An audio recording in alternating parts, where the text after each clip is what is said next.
L'invasion silencieuse. Dans l'immensité de l'espace, le silence régnait en maître.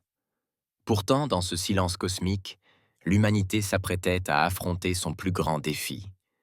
Le docteur Samira Patel se tenait devant l'immense écran holographique au cœur de l'observatoire lunaire, ses yeux sombres scrutant le réseau complexe de points de données et de corps célestes.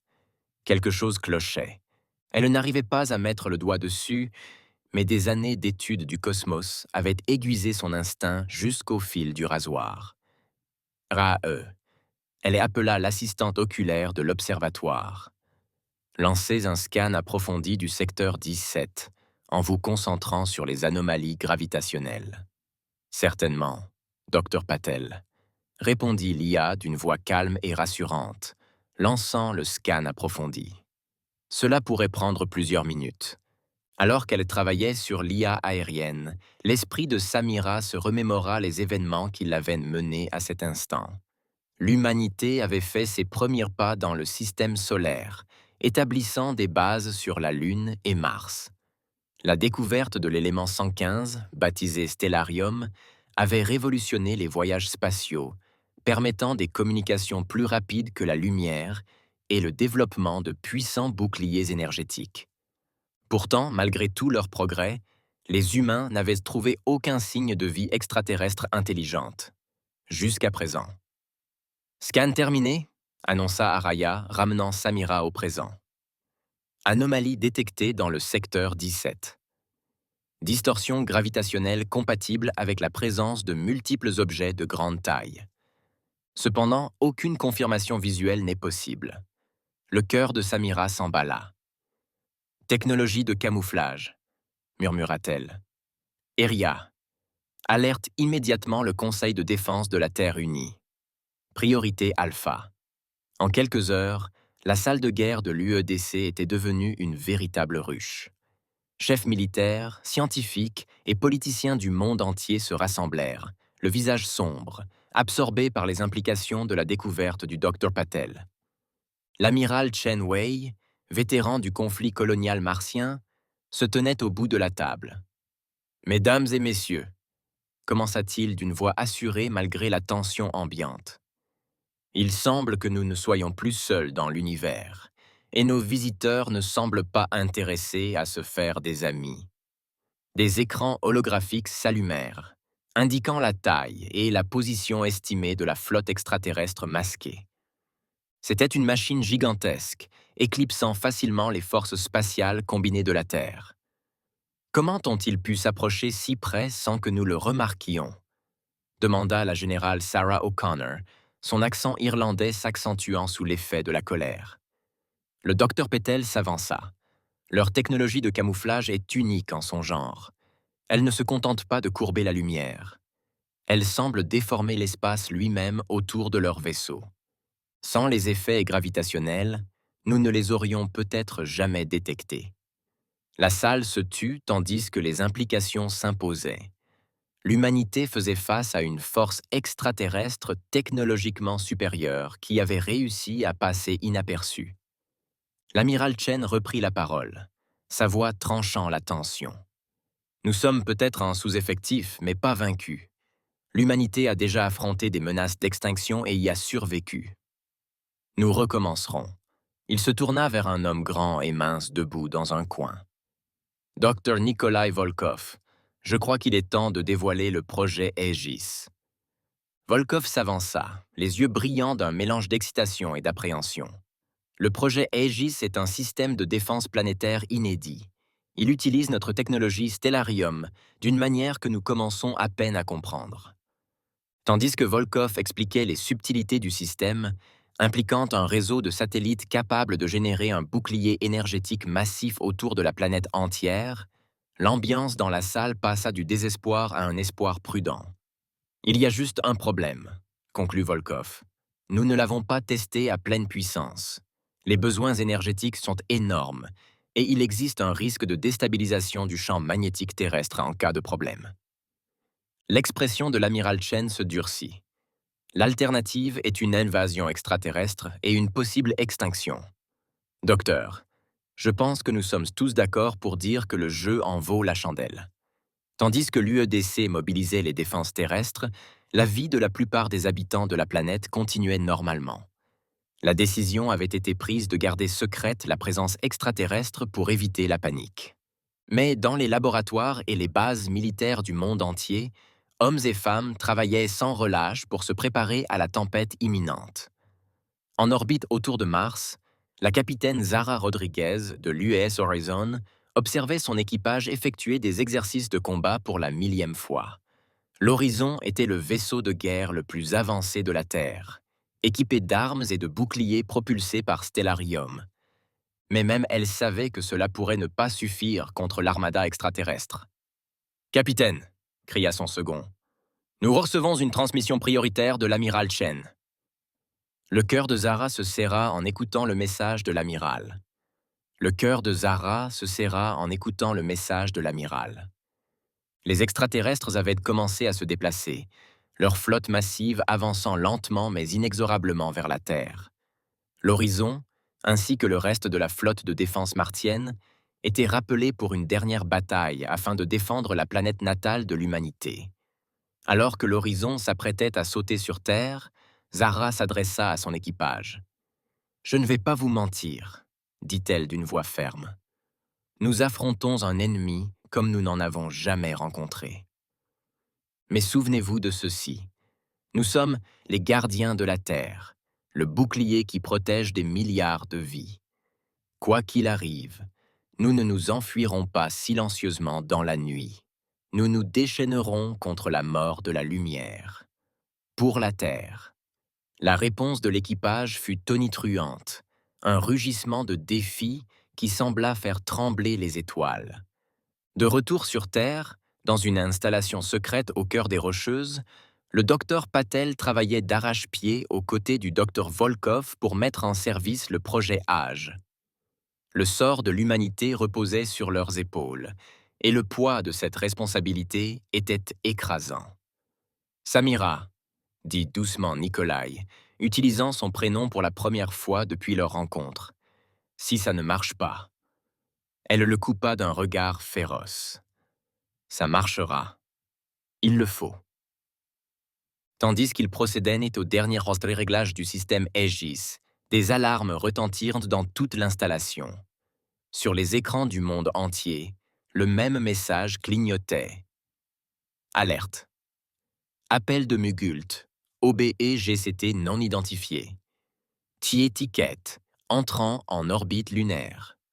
Temps estimés pour l'arrivée sur Terre. 2 heures. L'invasion avait commencé. Dans l'immensité froide et sombre de l'espace au-delà de la Lune, la flotte extraterrestre se dévoila. Des milliers de vaisseaux, chacun un chef-d'œuvre de bio-ingénierie, pulsaient d'une étrange lumière organique. Au centre de la formation, un vaisseau massif, éclipsant même les plus grandes cités humaines, pendait, menaçant. À bord de ce vaisseau colossal, l'être connu sous le nom de Surveillant observait la planète bleue qui se déroulait devant lui. Des millénaires d'évolution avaient façonné l'espèce du Surveillant en conquérant parfait, leurs corps et leurs esprits fusionnant harmonieusement avec leur vaisseau vivant. Les pensées du superviseur résonnèrent dans le réseau neuronal du vaisseau, pitoyable. Dire que les ancêtres avaient gaspillé leurs dons pour une espèce aussi primitive. L'exécuteur, le second du superviseur, s'approcha. Ses pensées fusionnèrent avec celles du superviseur, partageant les résultats de leurs analyses à longue portée. Les humains disposent de défenses rudimentaires et d'une poignée de vaisseaux qui constituent à peine une flotte. Ils ne représentent aucune menace pour notre récolte. Les nombreux surveillants clignèrent des yeux en signe d'approbation. Peut-être. Mais la complaisance est le premier pas vers la défaite, exécuteur. Nous procéderons comme prévu. Préparez la première vague de récolte. Alors que l'armada extraterrestre avançait vers la Terre, les défenseurs de l'humanité se précipitèrent vers leur position. La flotte de défense martienne, dirigée par l'Horizon du capitaine Rodriguez, prit position autour de la planète. Au sol, les forces militaires se mobilisèrent et les populations civiles furent discrètement transférées vers des abris souterrains sous couvert d'un exercice d'urgence mondiale. Dans le complexe de Rocky Mountain, les Dr. Patel et Volkov travaillait d'arrache-pied pour lancer le projet Aegis. Les énormes besoins énergétiques avaient provoqué des fluctuations de puissance à travers le globe, et le champ magnétique terrestre montrait des signes d'instabilité. « Nous n'avons plus de temps », dit Samira en parcourant l'interface holographique du doigt. « Nous devons l'activer maintenant, prêt ou non. » Nikolai hocha la tête d'un air sombre. « Que Dieu ait pitié de nous tous », murmura-t-il en lançant la séquence de démarrage. Partout dans le monde, des réacteurs stellarium cachés s'allumèrent. En orbite, des satellites apparemment inoffensifs commencèrent à vibrer d'énergie. Un rideau de lumière scintillant enveloppa la Terre, s'intensifiant à chaque seconde. La flotte extraterrestre, désormais à portée de frappe de la Terre, marqua une pause. Le surveillant, sentant la soudaine poussée d'énergie, ressentit quelque chose qu'il n'avait pas ressenti depuis des éons. L'incertitude. « Qu'est-ce que c'est » demanda-t-il, les pensées teintées de confusion et d'une pointe de peur. Avant que l'exécuteur ne puisse réagir, le bouclier se mit en place. Une brillante barrière bleu-blanc séparait désormais la Terre de l'armada extraterrestre. Le superviseur regarda, incrédule, la première vague de ces biovaisseaux percuter le champ énergétique, se désintégrant à l'impact. Sur Terre, dans les centres de commandement militaire et les laboratoires scientifiques, des acclamations retentirent. Le projet Aegis avait fonctionné.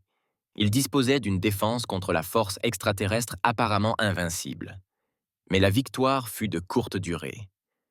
Le surveillant, se remettant rapidement du choc, commença à analyser le bouclier. « Intéressant, songea-t-il. Primitif, mais efficace. Mais chaque bouclier a ses faiblesses. Tandis que la flotte extraterrestre se regroupait et commençait à sonder le bouclier Aegis à la recherche de vulnérabilité, l'humanité se préparait à la phase suivante de la bataille. Ils avaient gagné du temps, mais la guerre était loin d'être terminée. Dans les profondeurs de l'espace, inaperçu des deux camps, un petit vaisseau élégant observait le drame qui se déroulait. Son occupant, qui n'était ni humain ni membre de la force d'invasion, observait avec un vif intérêt. Ainsi, pensa-t-il, le jeu recommence. Voyons si ces humains sont vraiment dignes de l'héritage du progéniteur. L'observateur silencieux s'installa pour observer, conscient que le sort non seulement de la Terre, mais de la galaxie entière, pourrait dépendre de l'issue de ce conflit. Comme le conclut la première partie de notre récit, la Terre est protégée, mais pour combien de temps? La menace extraterrestre plane, sondant les faiblesses, tandis que l'humanité s'efforce de trouver un moyen non seulement de se défendre, mais aussi de riposter. Le décor est planté pour une lutte épique qui déterminera l'avenir de notre espèce et notre place dans le cosmos. Opération Coup de foudre. Le dôme bleu scintillant du bouclier Aegis était devenu un spectacle familier dans le ciel terrestre.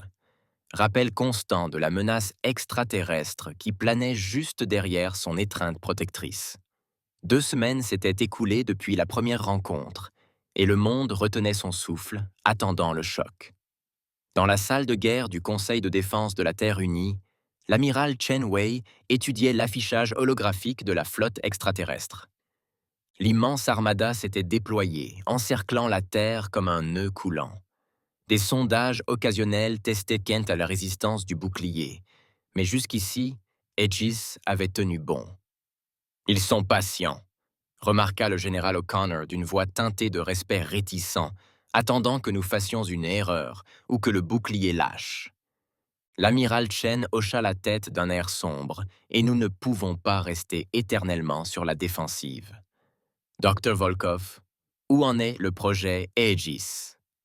Le docteur Nikolai Volkov s'avança, des cernes sous les yeux trahissant son épuisement. La bonne nouvelle, c'est que le bouclier est stable. La mauvaise, c'est que son maintien épuise nos réserves de stellarium plus vite que prévu. Au rythme actuel, il nous reste peut-être 1 mois avant d'être contraints d'abaisser le bouclier. Un lourd silence s'abattit sur la pièce. 1 mois. Ils avaient 1 mois pour trouver un moyen de vaincre un ennemi plus puissant et plus nombreux qu'eux. « Et les capacités offensives ?» demanda le capitaine Rodriguez. son hologramme vacillant légèrement à l'horizon. On ne peut pas rester là à attendre qu'il franchisse la ligne. Le docteur Samira Patel, qui avait observé la situation en silence jusqu'à présent, s'éclaircit la gorge. Je crois avoir une solution, mais c'est risqué, et il faudra baisser le bouclier. Tous les regards se tournèrent vers elle tandis qu'elle expliquait son plan. Projet éclair, comme elle l'appelait. Une offensive audacieuse qui transformerait le bouclier Aegis en arme. Tandis que les détails du plan étaient exposés, un mélange d'espoir et d'appréhension envahissait la salle. C'était audacieux, peut-être même téméraire, mais c'était aussi leur meilleure chance de mener le combat contre l'ennemi. L'amiral Chen prit sa décision. Nous n'avons pas le choix. Il nous faudra du temps pour nous préparer. Dr Patel, Dr Volkov, vous avez une semaine pour préparer le Thunderbolt. Capitaine Rodriguez, rassemblez tous les navires disponibles. Nous allons en avoir besoin. À la fin de la réunion, Samira sentit le poids de la responsabilité peser lourdement sur ses épaules. Elle croisa le regard de Nikolai, et une entente silencieuse s'installa entre eux. Ils n'avaient qu'une seule chance de réussir. En orbite, à bord de l'Horizon, la capitaine Zara Rodriguez informa son équipage de l'opération à venir. « Je ne vais pas vous édulcorer, dit-elle, sa voix résonnant dans l'interphone du vaisseau. Cette mission est très risquée. Mais si nous réussissons, nous porterons le premier véritable coup aux envahisseurs extraterrestres. Souvenez-vous de votre entraînement, faites-vous confiance, et quoi qu'il arrive, battez-vous de toutes vos forces. » Pour la Terre, la réponse de l'équipage fut un tonnerre d'acclamations qui sembla faire trembler la coque du vaisseau. Pendant ce temps, dans les profondeurs du vaisseau mère extraterrestre, le surveillant observait la résistance obstinée des humains. Ses nombreux yeux clignaient successivement, signe d'une profonde réflexion parmi ses semblables. « Ils sont plus ingénieux que prévu », communiqua-t-il à l'exécuteur. « Ce bouclier défie notre première analyse. Peut-être avons-nous sous-estimé ces créatures. » Les pensées de l'exécuteur étaient teintées d'inquiétude. Devons-nous appeler des renforts du groupe d'origine? Le corps du surveillant vibrait de couleur, signe de négation. Non, nous allons résoudre cette énigme nous-mêmes. Augmenter l'intensité de nos sondes. Trouver une faiblesse dans leur défense. Chaque bouclier a un point de rupture. Alors que la flotte extraterrestre intensifiait ses attaques contre le bouclier Aegis, les terriens travaillaient sans relâche pour préparer l'opération Thunderbolt. Dans les laboratoires et les usines du monde entier, scientifiques et ingénieurs modifiaient les technologies existantes et en créaient de nouvelles. Chaque morceau de stellarium était soigneusement rationné et réutilisé. Les Dr Patel et de Volkov quittaient rarement leur laboratoire, se nourrissant de café et de détermination tout en peaufinant les protocoles Thunderbolt. Le plan était aussi brillant que dangereux. Ils utiliseraient les satellites Aegis pour créer une impulsion électromagnétique massive, suralimentée par l'énergie du stellarium. En théorie, cela aurait neutralisé les systèmes des vaisseaux extraterrestres, donnant à la flotte terrestre une chance d'attaquer. Le risque était énorme. Générer une impulsion d'une telle ampleur aurait non seulement détruit le bouclier, mais aussi potentiellement mis hors service les systèmes électroniques terrestres. Ils seraient exposés et vulnérables en cas d'échec du plan. À l'approche du jour de l'opération, une attente intense s'empara de la planète. Dans les villes du monde entier, les gens se rassemblaient sur les places et dans les parcs, levant les yeux vers le bouclier qui les avait protégés et se demandant ce qui les attendait.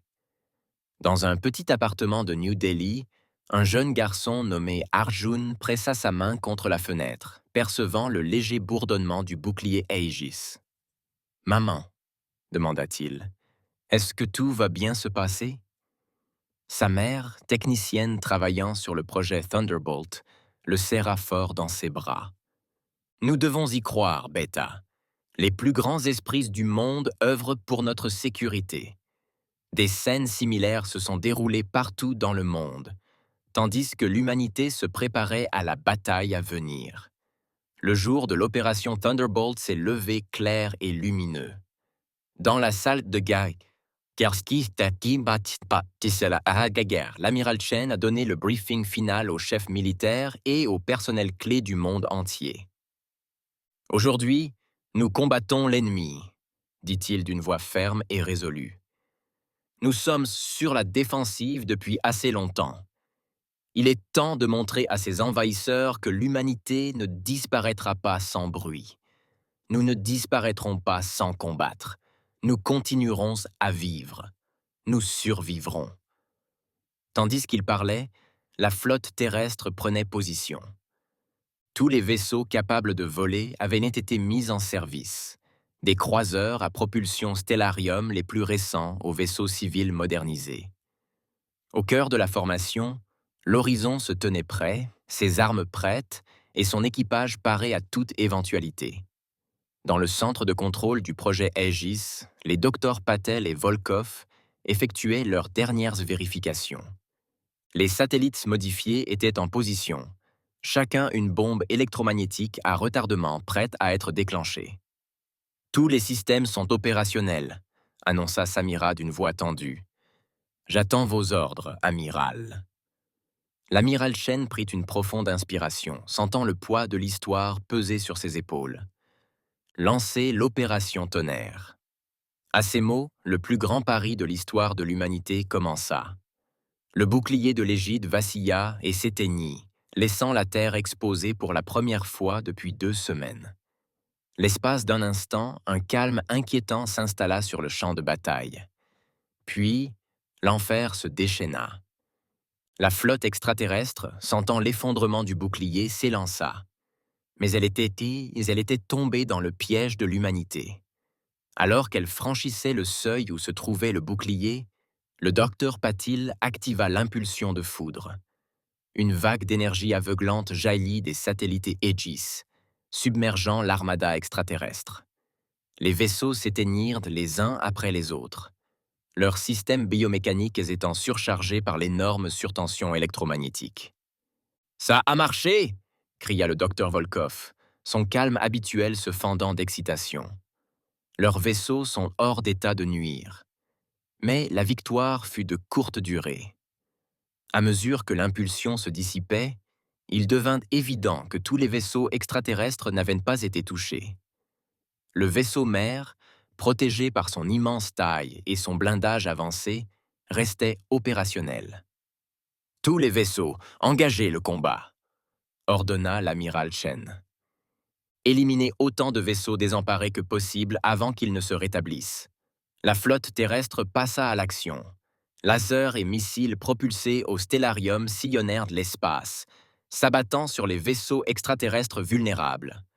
Sur la passerelle à l'horizon, le capitaine Rodriguez lança des ordres tandis que ses artilleurs visaient le plus gros des vaisseaux désemparés. « Continuez à tirer !» hurla-t-elle par-dessus le vacarme de la bataille.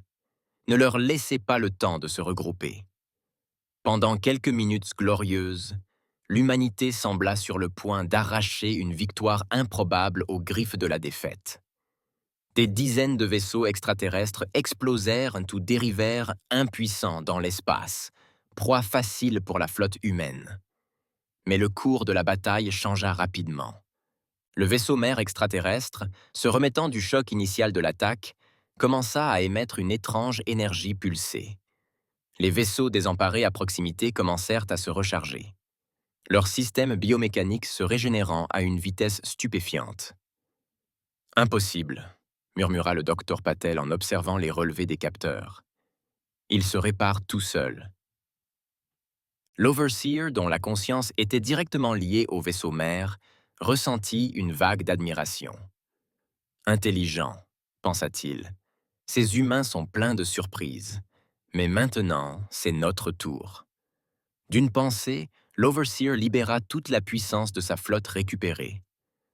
Des biovaisseaux envahirent les vaisseaux humains, leurs armes déchirant les coques avec une facilité terrifiante. L'espace autour de la Terre devint un cimetière de métal tordu et de débris flottants.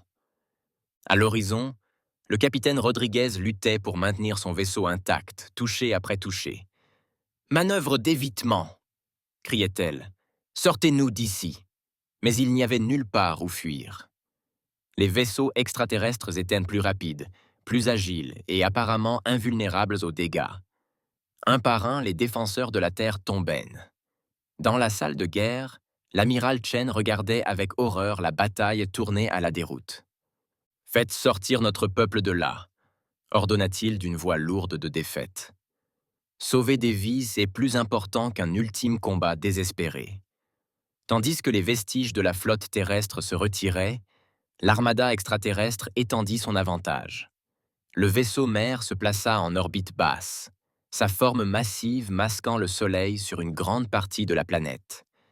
Les pensées du superviseur résonnèrent dans le réseau neuronal de sa flotte. Commençons la moisson. Que ces humains voient l'inutilité de leur résistance. Partout dans le monde, de plus petits vaisseaux extraterrestres commencèrent à descendre dans l'atmosphère. La phase terrestre de l'invasion avait commencé. Au lendemain de l'échec de l'opération Thunderbolt, les dirigeants terriens se réunirent à nouveau dans la salle de guerre de l'UEDC. L'ambiance était sombre, le poids de leur défaite pesant lourdement dans l'air. « Nous les avons sous-estimés », dit le général O'Connor, brisant le silence. « Leur capacité d'adaptation, de guérison, nous n'avons eu aucune chance. » L'amiral Chen hocha la tête d'un air sombre. « Peut-être, mais nous ne sommes pas encore vaincus. Tant qu'il restera un seul humain debout, cette guerre ne sera pas terminée. » Le docteur Patel, le visage pâle d'épuisement et d'inquiétude, prit la parole. « Il y a autre chose. Pendant la bataille, j'ai détecté des données énergétiques inhabituelles provenant du vaisseau mère. Ce n'est pas qu'un simple vaisseau. Il est vivant, d'une certaine manière. Et je pense qu'il essaye de communiquer. » Un murmure parcourut la pièce. Les implications étaient stupéfiantes. Si les extraterrestres tentaient de communiquer, il y avait peut-être un espoir de solution diplomatique. Mais avant qu'ils puissent discuter davantage, des alarmes retentirent dans tout le complexe. Sur des écrans répartis dans la pièce, des images satellites montraient des vaisseaux extraterrestres atterrissant dans les grandes villes du monde. L'expression de l'amiral Chen se durcit. Il semble que nos visiteurs en aient assez d'attendre. Qu'ils veuillent parler ou non, nous devons trouver un moyen de riposter. Et vite. À la fin de la réunion, chacun savait que la véritable bataille pour la survie de la Terre ne faisait que commencer. Les extraterrestres avaient peut-être remporté la première manche, mais l'humanité était loin d'être vaincue. Dans les laboratoires et les bunkers du monde entier, scientifiques et soldats se préparaient à la phase suivante de la guerre. Et quelque part dans l'immensité de l'espace, l'observateur silencieux observait le drame se dérouler avec un intérêt croissant. Fascinant, pensa-t-il. Peut-être que ces humains en valent la peine, après tout. Le véritable test reste à venir. À la fin de la deuxième partie, la Terre traverse son heure la plus sombre. L'invasion extraterrestre a véritablement commencé et la première grande contre-offensive de l'humanité a échoué. Mais dans les cendres de la défaite, les graines de l'espoir subsistent. La guerre pour l'avenir de la Terre ne fait que commencer. Et les plus grands défis, et peut-être les plus grands triomphes, nous attendent. Le gambit quantique. Le monde a changé du jour au lendemain. Des vaisseaux extraterrestres sont descendus du ciel, leurs formes biomécaniques telles des insectes grotesques se posant à la surface de la Terre. Les grandes villes du monde entier devinrent des champs de bataille, l'humanité luttant désespérément contre les envahisseurs. Dans les ruines de ce qui était autrefois le centre-ville de Los Angeles, le soldat de première classe Maya Chen était accroupi derrière une épave de voiture tordue. Son fusil à impulsion serré contre sa poitrine. L'air était lourd de poussière et imprégné d'une odeur âcre de produits synthétiques brûlés. Au loin, elle entendait le bourdonnement inquiétant d'engins extraterrestres et le crépitement sporadique de tirs d'armes humaines. « Rodriguez s'y tripe », murmura-t-elle dans son unité de communication. « Pas bon, Chen », répondit son chef d'escouade. « Ces chars ambulants qu'ils ont largués défoncent par nos barricades comme s'ils étaient en papier. Il faut qu'on se replie sur la ligne secondaire. » Maya serra les dents. Il reculait depuis des jours, perdant du terrain centimètre par centimètre. Mais quel choix avaient-ils? La technologie de l'alien dépassait tout ce qu'ils avaient jamais affronté. Alors qu'elle s'apprêtait à fuir, une ombre s'abattit sur elle. Maya leva les yeux et sentit son sang se glacer. Dominant Maya se dressait l'un des fantassins extraterrestres, son corps, une fusion cauchemardesque de parties organiques et mécaniques. Plusieurs regards se tournèrent vers elle, et elle comprit à cet instant que son temps était écoulé. Mais avant que l'alien ne puisse frapper, un éclair de lumière aveuglant jaillit entre eux. Maya se protégea les yeux, et lorsqu'elle regarda à nouveau, l'alien gisait en morceaux sur le sol. Debout au-dessus de lui se tenait une silhouette en armure étincelante, tenant ce qui ressemblait à une épée faite d'énergie pure. « Debout, si, soldat !» Une voix de femme s'éleva de l'armure. « Le combat n'est pas encore terminé. » Maya se releva précipitamment, le regard admiratif fixé sur son sauveur. « Qui qu'êtes-vous, vous ?» La silhouette en armure se tourna vers elle, son masque se rétractant pour révéler une femme d'âge moyen aux cheveux grisaciés et au regard brûlant de détermination.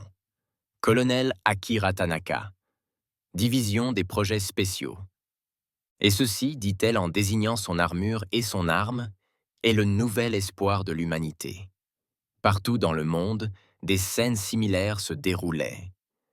De petites équipes de soldats en armure sophistiquée surgissaient comme par magie, renversant le cours de bataille qui semblait perdu. Leurs armes et leurs technologies étaient inédites, capables de rivaliser avec les envahisseurs extraterrestres. Dans la salle de guerre de l'UEDC, désormais relocalisée dans un bunker renforcé au cœur des Rocheuses, l'amiral Chen observait le rapport affluer avec un mélange d'espoir et de confusion. « D'où venaient ces forces ?» demanda-t-il. « Et pourquoi ne les déployons-nous que maintenant ?» Le docteur Samira Patel s'avança. Le visage exprimait l'épuisement, mais les yeux brillants d'excitation. Elle provenait du projet Prométhée. « Amiral, une initiative top secrète en développement depuis des années, a accéléré son développement lorsque nous avons détecté la flotte extraterrestre. Elle a fait apparaître un écran holographique montrant les schémas de l'armure et des armes. Ce système repose sur une avancée majeure en mécanique quantique. Nous avons réussi à créer des champs localisés où les lois de la physique s'infléchissent. Cela permet des exploits apparemment impossibles, des armes énergétiques, une force et une vitesse accrues, et même une téléportation limitée. » Le général O'Connor siffla doucement. C'est un changement radical. Mais sera-ce suffisant? Avant que quiconque puisse répondre, une nouvelle alerte apparut sur l'écran principal. Le docteur Nikolai Volkov, qui surveillait les communications mondiales, pâlit visiblement. « Amiral, » dit-il d'une voix légèrement tremblante, « nous captons une transmission. Ça vient du vaisseau mère extraterrestre. Ils veulent parler. » Un silence s'abattit sur la pièce. Après des semaines d'assauts incessants, les extraterrestres tendaient pendant la main. Mais pourquoi? L'amiral Chen plissa les yeux. « Passe-moi ça. » L'écran principal vacilla, et une image apparut, faisant reculer instinctivement tous les participants. La forme du surveillant était une masse ondulante de tentacules et d'implants cybernétiques, ses multiples yeux pivotant indépendamment pour observer les humains devant lui. Lorsqu'il parla, sa voix sembla contourner leurs oreilles et résonner directement dans leurs esprits. « Humain, » dit-il, le mot ruisselant de dédain. « Votre résistance est admirable, mais vaine. Nous vous offrons un choix. Rendez-vous maintenant, et une partie de votre espèce sera autorisée à vivre à notre service. Continuez à vous battre, et nous purifierons votre monde de toute vie. Vous avez une rotation planétaire à décider. » La transmission fut brusquement coupée, laissant la salle de guerre dans un silence stupéfait. Le général O'Connor fut le premier à prendre la parole. « Eh bien, c'est tout déchiré. Ils ne sont pas là pour se faire des amis, c'est sûr. » L'amiral Chen hocha la tête d'un air sombre. « En effet. Mais cette transmission nous offre une opportunité. Dr Patel, Dr Volkov, y a-t-il un moyen d'utiliser cela à notre avantage? Samira et Nikolai échangèrent un regard, des années de collaboration leur permettant de communiquer des volumes entiers d'un seul coup d'œil. Peut-être, dit lentement Samira, si nous pouvions analyser la transmission et trouver un moyen de remonter à sa source. Nous pourrions peut-être localiser une faiblesse dans les défenses du vaisseau mère. Nikolai termina. L'amiral Chen se pencha en avant, une lueur d'espoir illuminant ses yeux. Fais-le. En attendant, nous continuerons à déployer nos unités prometteuses pour tenir la ligne au sol. Il faut gagner du temps. À la fin de la réunion, chacun repartit avec une détermination renouvelée. Ils avaient un plan, aussi fragile fût-il, et pour la première fois depuis le début de l'invasion, ils avaient de l'espoir. À Los Angeles, Maya Chen se retrouva à combattre aux côtés du colonel Tanaka et de son équipe Prometheus. L'armement et l'armure de pointe inversaient la tendance, repoussant les ennemis de l'extraterrestre bloc après bloc.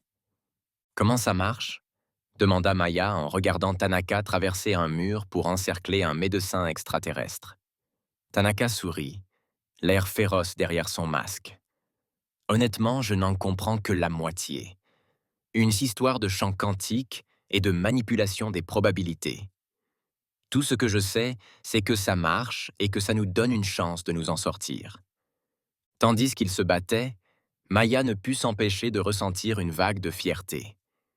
L'humanité était peut-être surpassée en nombre et en armes, mais elle ne se laisserait pas abattre sans combattre.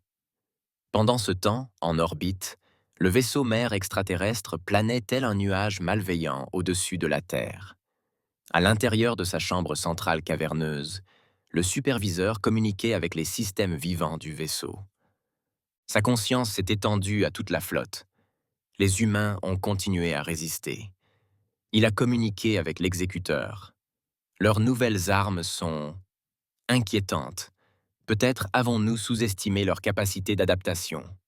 Les pensées de l'exécuteur étaient pleines de prudence. Ne devrions-nous pas appeler des renforts? Le groupe d'origine enverrait de l'aide. Le corps du superviseur vibrait de couleurs indiquant la négation et l'irritation. Non, c'est notre récolte. Nous ne partagerons ni la gloire ni le butin. Nous n'intensifierons pas nos attaques. Nous ne les submergerons pas par notre nombre. Chaque espèce a un point de rupture. Nous trouverons le sien. Tandis que le superviseur donnait ses ordres, il ignorait que sa transmission vers la Terre avait ouvert une porte dérobée, petite mais cruciale. Dans leur laboratoire secret, les docteurs Patel et Volkov travaillaient d'arrache-pied pour exploiter cette vulnérabilité. « Regardez ça », dit Samira en désignant une série complexe d'équations défilant sur son écran. La communication extraterrestre ne se limite pas à des informations audio et visuelles. C'est comme si leur langage tout entier reposait sur des principes mathématiques. Nikolai se pencha, les yeux écarquillés, comprenant les implications. Si nous parvenions à déchiffrer ce message, nous pourrions peut-être comprendre leur technologie et peut-être même l'interférer. Leur enthousiasme fut de courte durée, cependant, car une nouvelle alerte s'afficha sur leurs écrans. La flotte extraterrestre était en mouvement, descendant de l'orbite en nombre plus important que jamais. Partout sur la planète, l'invasion s'intensifia. Des vaisseaux extraterrestres obscurcissaient sans le ciel, déversant vague après vague d'horreurs biomécaniques. Les unités prometteuses combattirent vaillamment, leur technologie avancée leur permettant de tenir tête à des adversaires insurmontables. Mais elles étaient largement dépassées en nombre. Et pour chaque extraterrestre abattu, 10 autres le remplaçaient.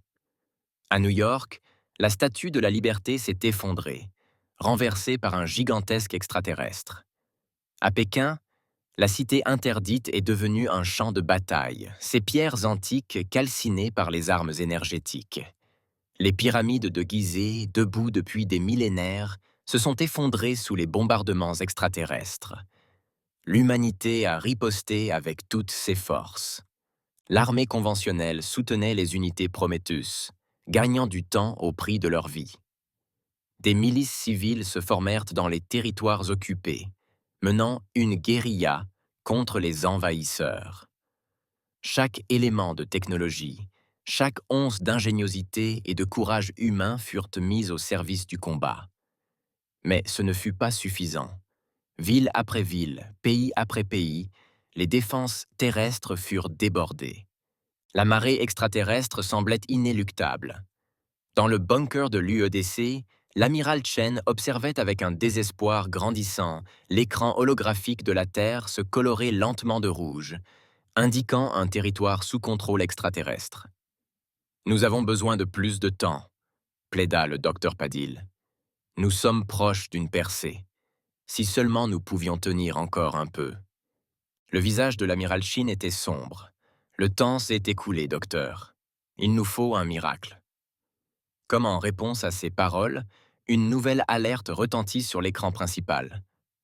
Le docteur Volkov, qui surveillait les communications spatiales, se redressa soudain, les yeux écarquillés d'incrédulité. « Amiral, dit-il d'une voix tremblante d'excitation, nous captons une transmission. Ça ne vient pas des extraterrestres, ça vient d'au-delà de notre système solaire. » Le silence se fit lorsque Nikolai mit la transmission sur les haut-parleurs. Une voix, indéniablement humaine mais pourtant différente, emplit l'air. « Terriens, tenez bon. Vous n'êtes pas seul. L'avant-garde arrive. » Tandis que le message se répétait, l'amiral Chen se tourna vers son personnel stupéfait.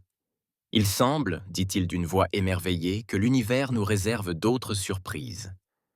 Loin au-dessus de la Terre, hors de portée des capteurs humains et extraterrestres, un élégant vaisseau de conception inconnue s'éteignit après avoir voyagé à une vitesse supérieure à la lumière. Son capitaine, un être d'apparence humaine mais doté de quelque chose de plus, contemplait la planète assiégée. Humaine mais dotée de quelque chose de plus, elle contemplait la planète assiégée. Ainsi, songea la capitaine Eriarevan, sa voix portant le poids des siècles, les enfants de la Terre affrontèrent par leur épreuve du feu. Voyons s'ils sont prêts à rejoindre la communauté galactique. D'une pensée, elle envoya un ordre via l'interface neuronale du vaisseau. À travers les vastes étendues de l'espace, de nouveaux vaisseaux commencèrent à apparaître. La flotte longtemps cachée de l'avant-garde, protectrice des espèces naissantes et gardienne de l'héritage du progéniteur. « À tous les vaisseaux, préparez-vous au combat », ordonna Aerea. « Il est temps de rappeler aux moissonneurs pourquoi ils craignent le nom de l'humanité. » Alors que la flotte de l'avant-garde prenait position, invisible aux yeux des humains, en difficulté, et des extraterrestres trop confiants, la prochaine phase de la guerre pour la Terre allait commencer. L'humanité avait résisté, contre toute attente, et elle allait maintenant découvrir qu'elle faisait partie d'un univers bien plus vaste et complexe qu'elle ne l'avait jamais imaginé. La bataille pour la Terre était bien plus qu'un simple combat pour une planète. C'était un moment crucial dans l'histoire galactique, l'éveil d'une espèce capable de transformer la structure même du cosmos. Alors que l'avant-garde s'apprêtait à se révéler, la véritable nature du rôle de l'humanité dans l'univers allait être dévoilée. À la fin de la troisième partie, la Terre est au bord de la défaite, ses villes en ruine, sa population livrant une ultime bataille désespérée contre une force extraterrestre écrasante. Mais dans ces heures les plus sombres, une lueur d'espoir jaillit des étoiles. L'arrivée du mystérieux Vanguard promet de changer le cours de la guerre et de révéler des secrets sur la place de l'humanité dans l'univers, ébranlant ainsi les fondements de tout ce qu'il croyait savoir. Le décor est planté pour une bataille décisive qui déterminera non seulement le sort de la Terre, mais potentiellement l'avenir de la galaxie tout entière. Écho de la tromperie. L'arrivée de la flotte de l'avant-garde a tout changé. Alors que leurs vaisseaux se démasquaient en orbite terrestre, humains et extraterrestres les observaient avec admiration et confusion. Les vaisseaux de l'avant-garde ne ressemblaient à rien de ce que les deux camps avaient vu auparavant. Élégants, de conception presque organique, mais rayonnant d'une puissance incompréhensible. Dans le bunker de l'UEDC, l'amiral Chen et son équipe fixaient l'écran holographique, incrédules. Les nouveaux arrivants s'étaient positionnés entre la Terre et le vaisseau-mère extraterrestre, formant une barrière protectrice autour de la planète. Nous aident-ils? Demanda le général O'Connor d'une voix à peine plus forte qu'un murmure. Avant que quiconque puisse répondre, une nouvelle transmission coupa tous les canaux de communication. La voix était la même qu'ils avaient entendue plus tôt, mais elle était maintenant accompagnée d'un visuel. Sur les écrans du monde entier, l'image du capitaine Arya Revan apparut. Elle paraissait humaine, mais elle avait quelque chose d'extraordinaire. Des yeux qui semblaient contenir la sagesse des siècles, une peau au reflet subtil, pas tout à fait naturelle. « Peuple de la Terre », commença-t-elle d'une voix pleine d'autorité. « Je suis le capitaine Arya Revan de l'avant-garde. Nous avons observé votre combat contre les moissonneurs et vous avons jugé digne d'une intervention. Tenez bon, car vous n'êtes plus seul dans ce combat. Sous des milliards d'observateurs stupéfaits, la flotte de l'avant-garde affronta l'armada extraterrestre. Leurs armes dépassaient tout ce que la Terre avait jamais vu. Des faisceaux d'énergie pure semblaient courber l'espace lui-même. Des missiles qui apparaissaient et disparaissaient de la réalité pour contourner les boucliers. Les vaisseaux extraterrestres, jusque-là invincibles, étaient démantelés. Au sol, le cours de la bataille changea radicalement. Les vaisseaux de largage Vanguard descendirent dans des zones de conflit clés, déversant des troupes vêtues de combinaisons de combat sophistiquées qui faisaient paraître même l'armure prometteuse primitive en comparaison. Dans les ruines de Los Angeles, Maya Chen et le colonel Tanaka se retrouvèrent à combattre aux côtés de ses nouveaux alliés. Un soldat d'avant-garde, l'armure étincelante d'une lumière intérieure, s'approcha d'eux. « Salutations, guerriers de la Terre », dit-il d'une voix chargée d'un accent que Maya ne parvint pas à identifier. « Je suis Tess L. Nous combattons ensemble désormais. » Tanaka, toujours pragmatique, s'est rapidement adapté à la nouvelle réalité. « Content de vous avoir. Nous essayons de les repousser du centre-ville. »« Des idées ?» Zar-El hocha la tête, un écran holographique jaillissant de son gant. Leur structure de commandement est hiérarchique. Éliminez les points à nexus locaux, et les forces terrestres seront en déroute. Tandis qu'ils élaboraient un plan, Maya ne put s'empêcher de poser la question qui brûlait dans son esprit. Pourquoi maintenant? Pourquoi n'êtes-vous pas venu plus tôt? L'expression de Zar-El était indéchiffrable derrière son masque, mais sa voix portait une note de regret. Il y a des règles, des protocoles à suivre. Mais sachez ceci, c'est le courage de votre peuple face à des obstacles insurmontables qui a justifié notre intervention. Vous avez prouvé votre valeur. Pendant ce temps, à bord du vaisseau mère extraterrestre, l'Overseer était en proie à la panique. Ses nombreux yeux parcouraient frénétiquement les écrans, affichant la destruction systématique de sa flotte. « Impossible », murmurait-il, ses pensées n'étant qu'un tourbillon chaotique d'incrédulité et de peur. « L'avant-garde ne peut être ici. Ce secteur était considéré comme sûr. » L'exécuteur, luttant pour garder son sang-froid, tenta de formuler une réponse. « Nous devrions battre en retraite, surveillant. Regrouper nos troupes. Nous ne pouvons pas résister. » Non.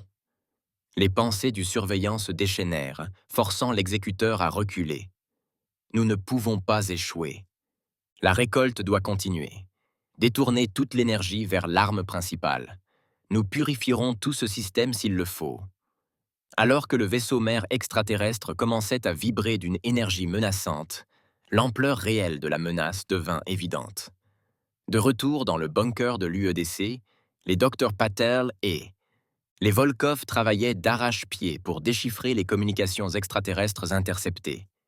La menace immédiate étant atténuée par l'intervention de l'avant-garde, ils pouvaient se concentrer sur la résolution des mystères du langage extraterrestre. « Regardez ça », dit Samira en désignant une série complexe d'équations. « Ce n'est pas seulement un langage, c'est un code, une clé pour manipuler les champs quantiques à grande échelle. » Les yeux de Nikolai s'écarquillèrent tandis qu'il comprenait les implications. Si nous parvenions à résoudre ce problème, nous pourrions interférer directement avec leur système, peut-être même désactiver l'arme qu'ils chargent.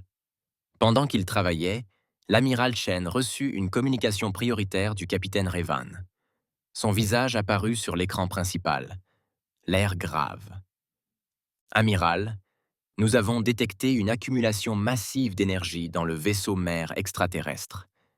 Si nos calculs sont exacts, ils se préparent à larguer une arme capable de détruire non seulement la Terre, mais une partie importante de votre système solaire. Le visage de Chen pâlit. Pouvez-vous l'arrêter? Riven secoua la tête. Pas de l'extérieur. Leurs défenses sont trop puissantes. Nous devons frapper au cœur de leur vaisseau, mais nos forces sont dispersées et ne parviennent pas à contenir leur flotte. Nous avons besoin de votre aide. Un plan a été rapidement élaboré.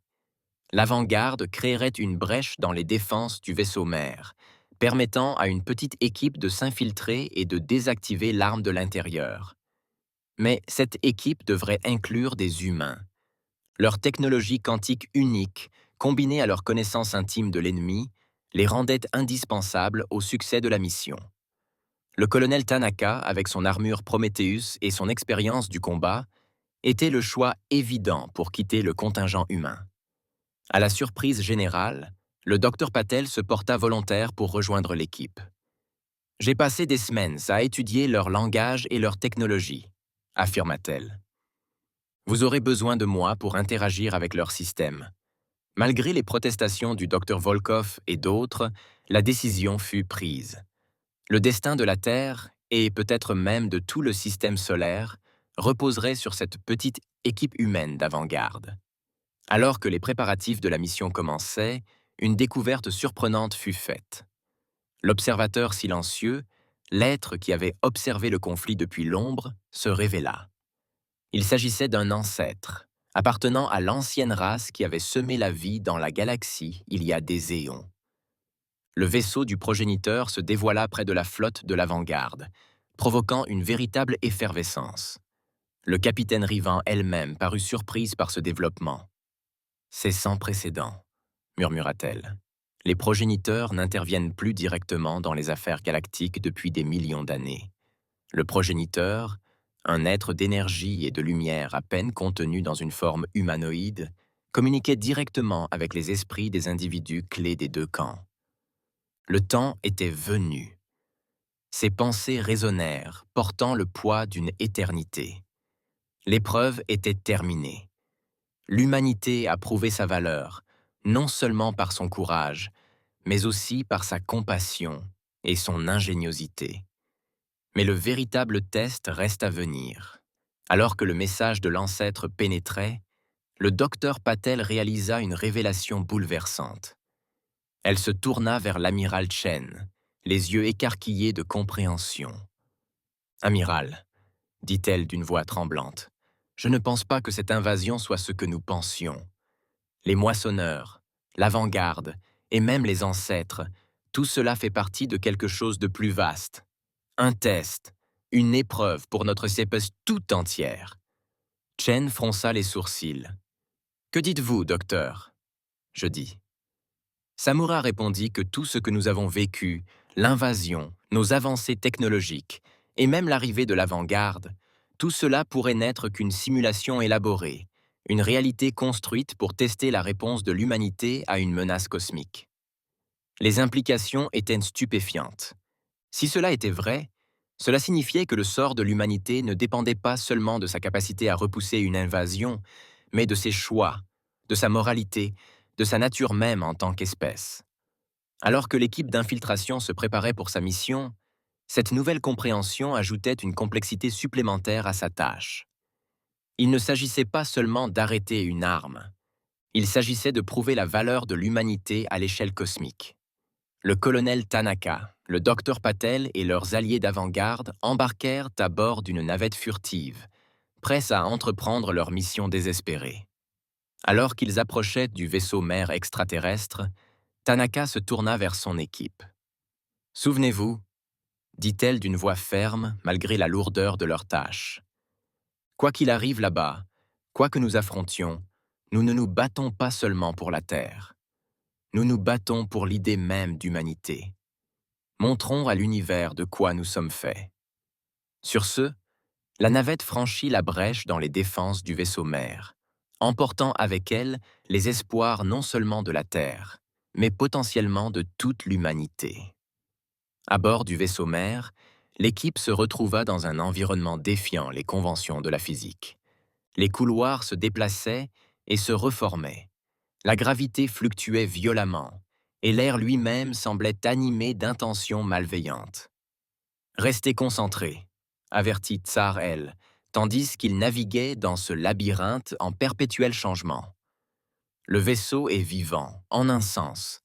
Il tentera de nous confondre et de nous séparer. Docteur Patel, l'esprit s'empressant d'analyser les mathématiques extraterrestres qui les entouraient, commença à discerner des schémas dans le chaos. Par ici, dit-elle en désignant un couloir qui semblait vibrer d'énergie. Le noyau d'armes devrait être dans cette direction. Alors qu'ils s'enfonçaient dans le vaisseau, ils rencontrèrent une résistance dispersée. Des défenseurs extraterrestres qui semblaient plus confus qu'hostiles. C'était comme si le vaisseau lui-même détournait la majeure partie de son énergie vers l'arme, affaiblissant ses défenses internes. Ils atteignirent enfin une immense salle au cœur du vaisseau. En son centre flottait un tourbillon d'énergie, si brillant qu'il était douloureux de le regarder directement. Autour se trouvaient diverses interfaces de contrôle dont les surfaces grouillaient d'écritures extraterrestres qui changeaient sans cesse. C'est tout. Le docteur Patel souffla, les yeux écarquillés par un mélange d'émerveillement et de peur. Le noyau quantique, c'est magnifique. Le colonel Tanaka était sérieux. Pouvez-vous l'éteindre? Samira hocha la tête, se dirigeant déjà vers l'une des interfaces. Je pense que oui, mais il me faudra du temps, et ce ne sera pas facile. Le système va riposter. Tandis que le Dr. Paddle commençait son travail, interagissant avec la technologie extraterrestre en combinant ses connaissances et la technologie avancée de l'avant-garde, le reste de l'équipe formait un périmètre défensif. Ils n'eurent pas à attendre longtemps. La voix du surveillant résonna dans la salle, ses pensées envahissant leurs esprits avec une force écrasante. Créatures stupides, vous ne comprenez rien à ce qui vous attend.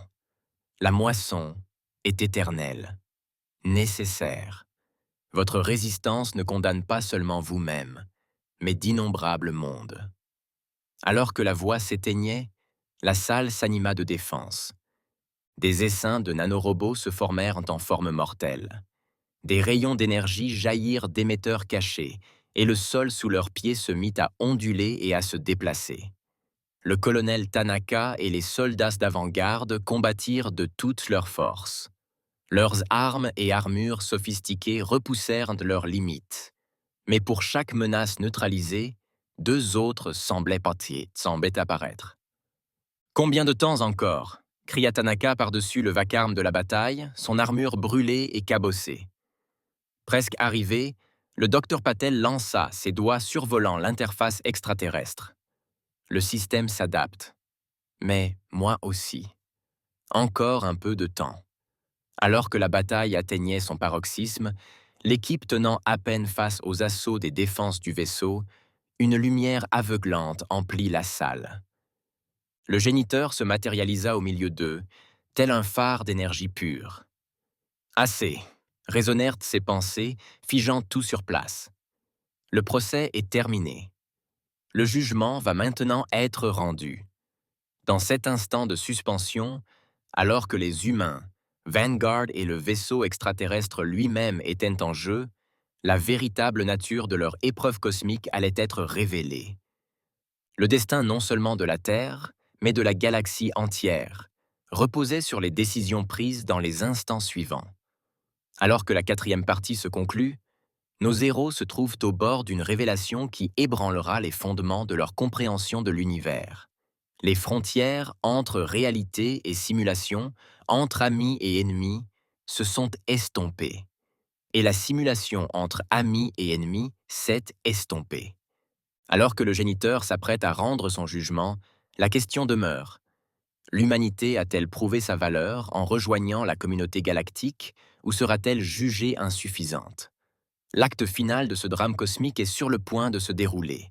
avec des conséquences qui résonneront à travers les étoiles pour les éons à venir. L'ascension. La présence du géniteur emplit la chambre, sa forme rayonnante mettant tout le reste en relief. Le temps sembla s'être arrêté tandis que la conscience de l'être touchait l'esprit de tous les présents, humains, avant-garde et même celui du surveillant extraterrestre. L'épreuve est terminée. Les pensées du progéniteur résonnèrent, portant le poids d'une éternité. Vous avez tous joué votre rôle, consciemment ou non, dans une épreuve aussi vieille que les étoiles elles-mêmes.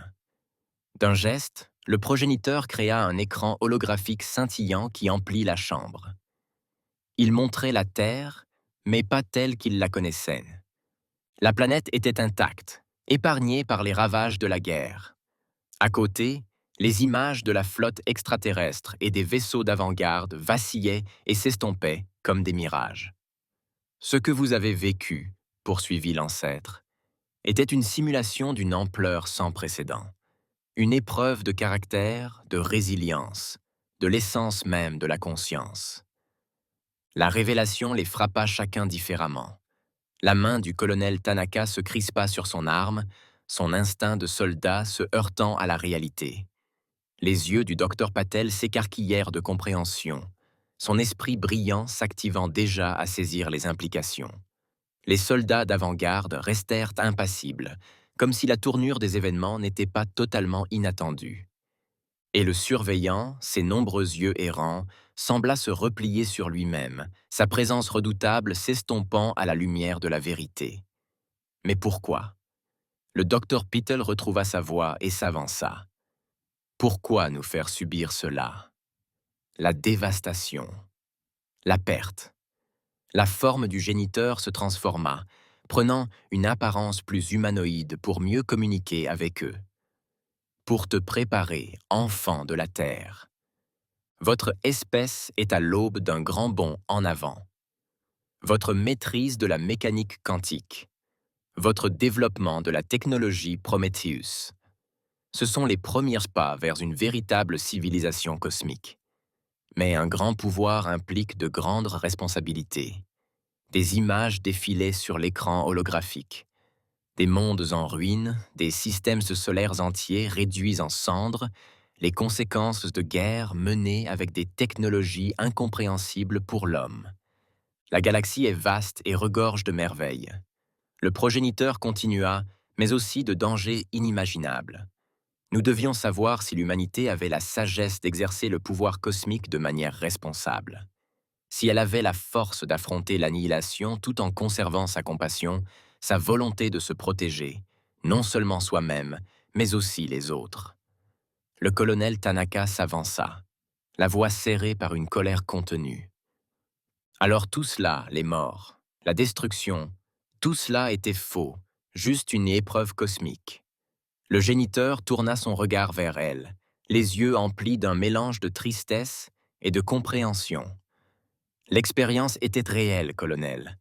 Les émotions, les choix, la croissance, tout était authentique. Seules les conséquences physiques étaient simulées.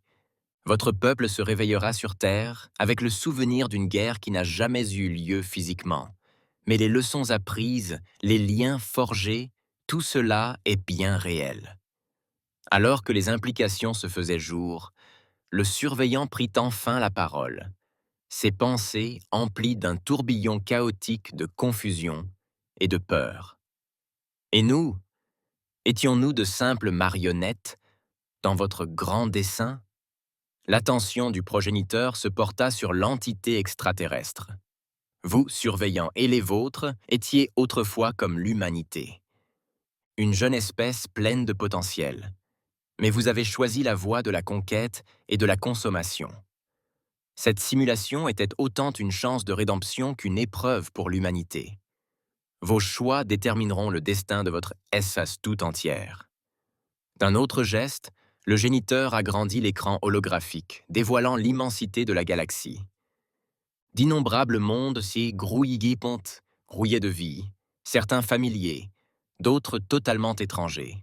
L'humanité se trouve à la croisée des chemins, annonça le géniteur. Vous avez prouvé votre valeur en rejoignant la communauté galactique, Mais le choix de la marche à suivre vous appartient. 3 chemins distincts apparurent à l'écran. Le premier montrait la Terre isolée, protégée par un puissant bouclier, progressant sa technologie en solitaire. Vous pouvez choisir l'isolement, expliqua le géniteur, pour évoluer à votre rythme, à l'abri des menaces extérieures, mais aussi coupé des merveilles et de la connaissance du cosmos. La deuxième voie montrait des humains se répandant à travers les étoiles, des vaisseaux arborant l'insigne de la Terre unie, entrant en contact avec des civilisations extraterrestres. Vous pouvez choisir de rejoindre la communauté galactique telle que vous êtes, pour apprendre et grandir aux côtés d'autres espèces, relever les défis et récolter les fruits de la citoyenneté cosmique. La troisième option était plus abstraite. Elle montrait les humains évoluant, leur forme devenant lumineuse, fusionnant avec la technologie avancée jusqu'à devenir quelque chose de plus. Ou bien vous pouvez choisir l'ascension, dit le géniteur, pour suivre nos traces, devenir des êtres d'énergie et de pensée, pour guider les races plus jeunes comme nous l'avons fait. La chambre se tut tandis que le poids du choix pesait sur eux. Le docteur Patel, sa curiosité scientifique mêlée à sa prudence, demanda « Comment ? Comment décider ? Ce n'est pas un choix que nous pouvons faire seuls. » L'ancêtre acquiesça d'un signe de tête. « Vous avez raison de le reconnaître. Le choix sera présenté à toute votre espèce. Chaque être humain sur Terre recevra une vision semblable à celle-ci, expliquant la situation et les options qui s'offrent à lui. La volonté collective de l'humanité déterminera votre chemin. Tandis que l'ancêtre parlait, sur Terre, des milliards d'humains retrouvèrent soudain la conscience. Élargi, il a reçu la vision cosmique. Dans les foyers, les lieux de travail et les espaces publics, les gens se sont arrêtés net, l'esprit empli de la grandeur de la galaxie et du poids du choix qui s'offrait à eux. À la Maison-Blanche, la présidente Amelia Flores se tenait immobile, les yeux écarquillés, absorbée par la vision. Dans un petit village de l'Inde rurale, un agriculteur nommé Rajesh Kumar contemplait le ciel avec une compréhension nouvelle. Dans une station de recherche en Antarctique, le docteur Yuki Tanaka sentit ses questions de toujours sur l'univers trouver une réponse, avant d'être remplacées par d'autres plus profondes encore. La vision ne dura que quelques instants, mais son impact allait changer à jamais le cours de l'histoire humaine. De retour dans le vaisseau mère simulé, le colonel Tanaka retrouva sa voix et l'avant-garde. Quel est leur rôle dans tout cela ? Le capitaine Arya Revan s'avança, sa silhouette scintillant tandis que la simulation s'estompait autour d'eux. Nous sommes les gardiens, les bergers des jeunes races. Certains d'entre nous étaient autrefois comme vous, portés par les progéniteurs. D'autres sont les descendants d'anciennes civilisations qui ont choisi de se consacrer à guider la prochaine génération de citoyens cosmiques. Le docteur Patal, l'esprit en ébullition, se tourna vers le géniteur. Vous avez dit que c'était aussi un test pour l'espèce du surveillant. Que deviennent-ils ? Le géniteur changea de forme, son regard se tournant vers l'entité extraterrestre. Leur destin, lui aussi, sera déterminé par leur choix. Ils ont vu les conséquences de leur conquête. Ils doivent maintenant décider s'ils changeront de cap ou s'ils continueront sur une voie qui ne mène qu'à la destruction. Le surveillant, dont la présence autrefois dominatrice s'était atténuée, semblait y réfléchir. Ses nombreux yeux clignèrent successivement, signe d'une profonde contemplation. Ses nombreux yeux clignèrent successivement, signe d'une profonde contemplation. Finalement, il parla, ses pensées teintées d'une nouvelle émotion, l'humilité. « Nous, j'ai beaucoup à reconsidérer, » dit-il. Peut-être existe-t-il une autre voie, une voie qui ne nécessite pas la soumission d'autrui pour assurer notre survie. Tandis que la simulation continuait de se dissoudre autour d'eux, le géniteur s'adressa à eux une dernière fois. Vous allez tous retourner à vos réalités, forts des connaissances et des expériences acquises ici. Les choix de l'humanité façonneront non seulement votre avenir, mais auront des répercussions sur toute la galaxie. Choisissez judicieusement, car le cosmos vous attend. Un éclair de lumière mit fin à la simulation. Le colonel Tanaka se retrouva dans son appartement de Washington, D.C., les souvenirs de la guerre encore vivaces, mais désormais contextualisés par la vérité. Le docteur Patil se réveilla dans son laboratoire, l'esprit bouillonnant des mathématiques avancées qu'elle avait apprises. Partout sur Terre, les humains revinrent à eux-mêmes, transformés à jamais par cette expérience. Dans les jours qui suivirent, le monde fut plongé dans un chaos contrôlé. Cette vision soudaine et partagée avait uni l'humanité comme jamais auparavant. Les anciens conflits et divisions semblaient insignifiants face aux choix cosmiques qui s'offraient à eux. Les gouvernements convoquèrent des sessions d'urgence. Les chefs religieux cherchèrent à concilier leurs croyances avec la nouvelle réalité. Et les citoyens ordinaires débattirent des trois voies dans leur foyer et sur les places publiques. Paddle se retrouva au cœur d'un effort scientifique mondial visant à comprendre les implications de chaque choix. L'option de l'isolement promettait la sécurité, mais au prix d'une limitation du potentiel humain. Rejoindre la communauté galactique offrait d'incroyables opportunités de croissance et de découverte, mais exposait aussi la Terre à des risques inconnus et à l'ascension. La possibilité de devenir comme les ancêtres était tentante, mais beaucoup craignaient de perdre leur humanité au passage. Le colonel Tanaka, fort de son expérience militaire, collabora avec des dirigeants mondiaux pour évaluer les implications stratégiques de chaque voie. Elle ne pouvait s'empêcher de penser que les tendances belliqueuses de l'humanité pourraient en faire de piètres citoyens galactiques, mais l'idée de l'isolement irritait son esprit d'aventure. Alors que le débat faisait rage, une voix surprenante s'est fait entendre dans la conversation mondiale. Grâce aux techniques de communication avancées apprises lors de la simulation, le docteur Patil a réussi à établir le contact avec le superviseur. L'entité extraterrestre, réconfortée par son expérience, lui a offert un aperçu de la galaxie et des conséquences des choix des autres espèces. « Nous avons choisi la conquête », expliqua le surveillant, les pensées teintées de regret, persuadé que c'était la seule voie vers la survie. Nous avions tort. Ne répétons pas la même erreur. La force réside dans la diversité, dans la coopération. Ce témoignage, venant d'un être perçu comme un ennemi implacable, a influencé de nombreux esprits. Finalement, après des semaines de discussions et de débats à l'échelle mondiale, le moment était venu de trancher. Lors d'un processus supervisé par l'avant-garde, chaque être humain sur Terre a eu la possibilité de voter sur l'avenir cosmique de l'humanité.